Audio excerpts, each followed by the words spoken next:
কল্পনা করো, যদি নদীতে ভাসিয়ে দেওয়া একটা ছোট্ট শিশু একদিন পুরো একটা জাতিকে মুক্ত করে দেয়, তাহলে কেমন হবে? সেই সময় মিশরে হিব্রু মানুষরা ছিল দাস। তাদের চোখে ছিল কান্না, তাদের হৃদয়ে আশা প্রায় শেষ হয়ে গিয়েছিল। তখন ফারাও এক ভয়ঙ্কর আদেশ দিল, প্রতিটি হিব্রু ছেলে শিশুকে মেরে ফেলতে হবে। কিন্তু একজন মা ছিলেন যিনি হার মানেননি।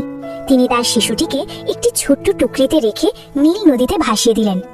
ভাবো তো, তারপর দেখো ঈশ্বরের আশ্চর্য কাজ। সেই টুকরিটি মিশরের রাজকুমারীর হাতে গিয়ে পৌঁছালো। যে রাজপ্রাসাদ থেকে মৃত্যুর আদেশ বের হয়েছিল, সেই প্রাসাদেই একজন মুক্তিদাতা বড় হতে লাগলো। ঈশ্বরের পরিকল্পনা এতই আশ্চর্য যে শত্রুর ঘরও কখনো কখনো তোমার প্রস্তুতির জায়গা হয়ে যেতে পারে। রাজকুমারী সেই শিশুটিকে দত্তক নিলেন, আর এভাবেই মোশি মিশরের রাজপ্রাসাদে বড় হয়ে উঠল। একদিন সে দেখল একজন মিশরীয় সৈন্য একজন হিব্রু দাসকে মারছে।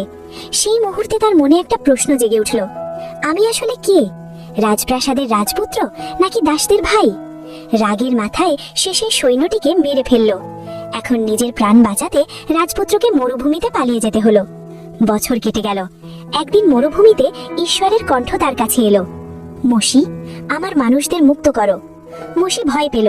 সে বলল, আমি কে যে তাদের মুক্তি দেব? কিন্তু ঈশ্বর বললেন, তুমি নও, আমি তোমার সঙ্গে আছি। যখন ঈশ্বর সঙ্গে থাকেন, তখন দুর্বল মানুষও একটা শক্তিশালী কাজ সম্পূর্ণ করতে পারে। এখন সেই মানুষটাই যে একসময় পালিয়ে গিয়েছিল, সে আবার মিশরে ফিরে এলো।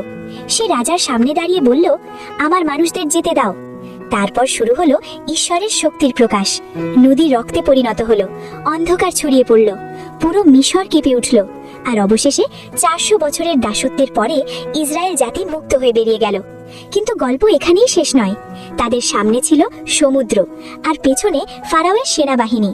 সামনে জল, পেছনে মৃত্যু। মানুষ ভয় পেয়ে গেল। কিন্তু মোশি তখন একটা বিষয় বুঝে গিয়েছিল, যখন মানুষের সব রাস্তা বন্ধ হয়ে যায়, তখন ঈশ্বরের আশ্চর্য কাজ শুরু হয়। তারপর মোশি তার হাত বাড়ালো, আর সমুদ্র 2 ভাগ হয়ে গেল। মানুষ শুকনো জমির ওপর দিয়ে হাঁটতে হাঁটতে সমুদ্র পার হয়ে গেল। ভাবো তো, যে শিশুকে একদিন নদীতে ভাসিয়ে দেওয়া হয়েছিল, তার মাধ্যমে ঈশ্বর একদিন সমুদ্রের মাঝেও পথ তৈরি করলেন।